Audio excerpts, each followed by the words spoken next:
Eh, one thing does not quite look like the other. Let's see what we can do about that. Alrighty, so that's the basic problem we're dealing with, and these are the pieces and parts I got to take care of the situation. Oh, goofy names. Hercu. I don't know who dreams this crap up. You know they do it on purpose. But the fly by night just, BS company name. It's not a company name. I don't know what the hell it is. I don't know what the game they're playing, but they all play it. And you get a box, and you get some things and stuff inside of a box. And I got this particular kit, not for the brand name, of course, because I wanted I wanted new whatever lens covers, whatever you want to call them. But most importantly, I wanted the replacement connectors. This is actually what's wrong with my truck, and I'll show it to you once we go out and about and get underneath the thing. But in the meantime, I just thought I'd run you over a couple things here real quick. LEDs, I mean, because, everything is anymore, so why not? I have a 194 bulb in the truck currently, and it's not a bulb problem. It is just really this connector. They're a little different. Not quite clear. There's a little darkness to them. Very little, but there's some. Anyway, what we're gonna do here, show you how we're gonna make this hopefully permanent. All right, Q-tip and one of your best friends ever.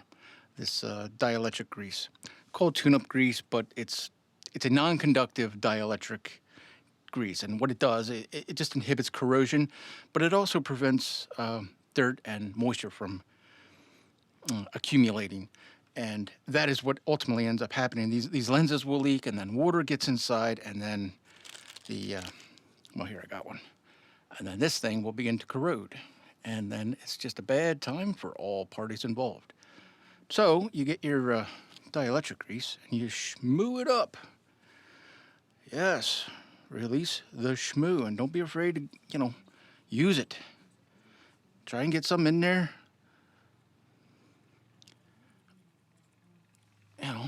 Schmoo it up. Don't be afraid of it. It's not gonna hurt you. Now I know some keyboard warriors are gonna start chiming in here about how dielectric grease is non-conductive and you're not going to get a good connect. BS. Yes, you will, because in case you're in case you're not aware of how pressure works, there's a little spring tension on these little electrical contacts there, and once they start making good contact with this, well, pressure squeezes grease out. It will make perfect contact only where it needs to make contact. And the rest of the area that doesn't have enough tension will have a thin layer of grease on it, and it won't corrode or rust or any of that crap, The thing that's causing the problem here, it won't cause that problem no more. Also, put a little bit on your seal here. This should be silicone. Put a little bit on there. Don't be afraid to use the schmoo. If you do this, liberally, put a bunch of the stuff on, just, don't go crazy with it, but enough. Then you assemble the thing, like, and like so. Give her a twist. And that's it. Done and done. So, I mean, that's basically the solution. Done. There's not much more you can do aside from go install the thing. So, I just wanted to note here, this kit does come with LED bulbs. I'm not going to use them because I'm just not going to use them. I saw what they looked like in other people's reviews and pictures and whatnot, and I knew I was already getting a pack of these, so I just, this is what I'm using. We're going to see, you saw, broken what it looks like. Let's see what it looks like now once it's fixed come tonight. Only other thing I can mention here, a 194 is not a 168. The bulbs are identical in size, but they are different. They draw different watts. The 168 bulb is a little more powerful than the 194. Doesn't matter when you're going with LEDs because these are low power bulbs, period. And just for you keyboard warriors out there, I thought I would literally spell it out for you.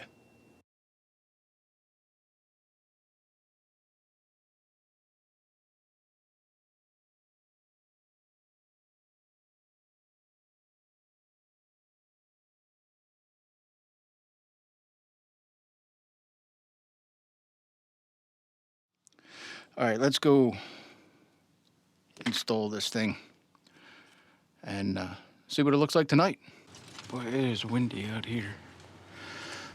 Alrighty, this is where you gotta get to, at least on my pick-em-up truck. Yours is gonna be the same but similar, but probably different. I don't know, depends on what you're driving. But these little tabs there, just gotta give them a squeeze and then that pops out there. And same thing on the other side. So I'll show you once I get that out. So kind of looks something like that. Once you get them out, push this little spring tab there and wow, that's tough. Oh my goodness, that is tough. What in the world? What in the world? Boy, that doesn't want to move, does it? What is going on with you? There it is. It will move.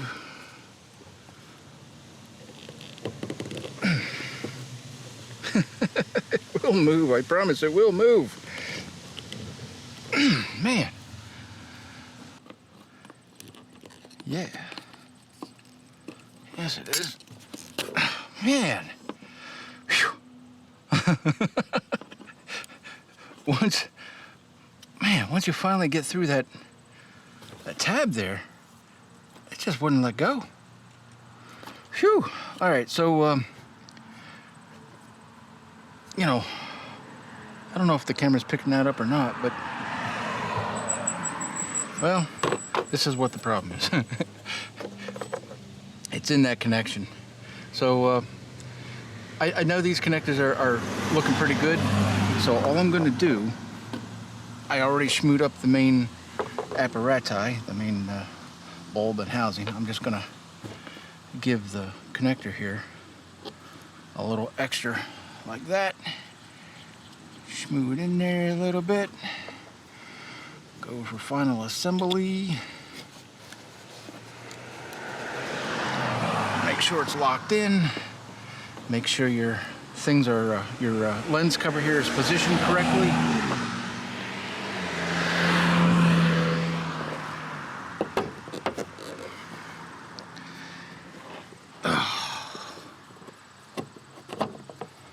My God. There we go. And this one. I already did disconnected that off camera, or in the beginning, whichever.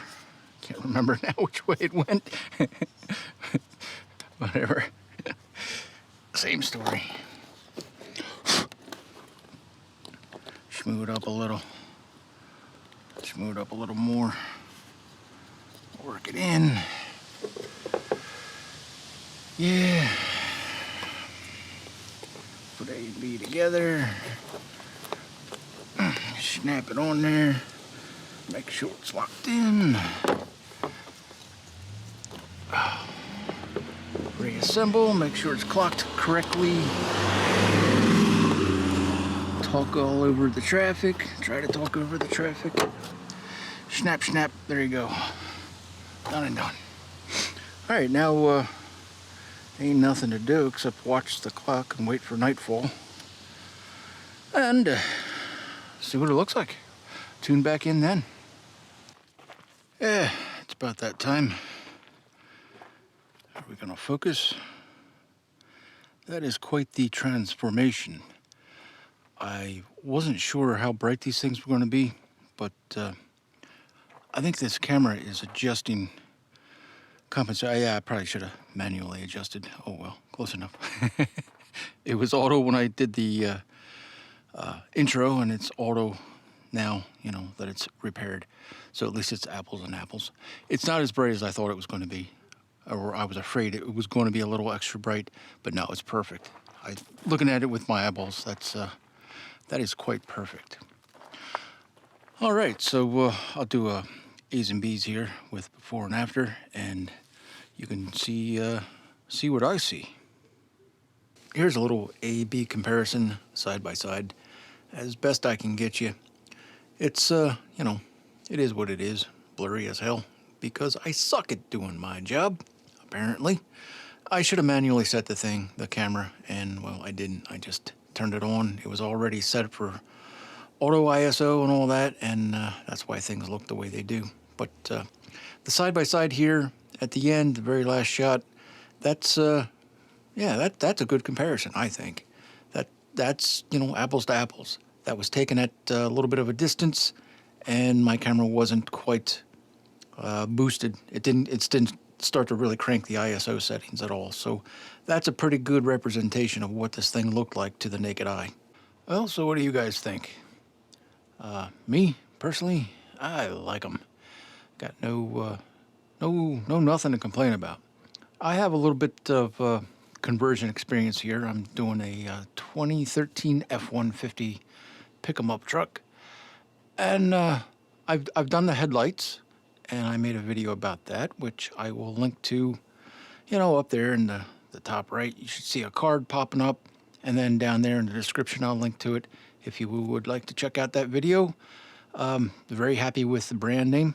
The brand for the headlights here is Farron, and then I'm converting other things over to, well, Auxito, I believe is the correct pronunciation. But I'm very happy with both of these brands. The headlights are awesome, and these, you know, Auxito brand LEDs, they're equally as awesome. They make headlights as well. I just, I don't have their particular brand of headlight. You know, it's real basic stuff here. You're getting rid of the old incandescent type bulbs that just burn the filament right out of them and replacing them with, you know, LEDs, which are far superior. Usually they're brighter. My headlights aren't. They were equal to the OEMs that I replaced. And I mean, these 194 bulbs, yeah, I think they're a touch brighter, but they're not much brighter. Not to my naked eyeball, they're not. They're whiter is basically what you're seeing. You're seeing the most difference in color temperature. These are 6,000 Kelvin LEDs, both of them, in fact, for the headlights and the, yeah, these 194s. I think they were both 6,000 Kelvin. If memory serves, that's what the headlights were as well when I upgraded those.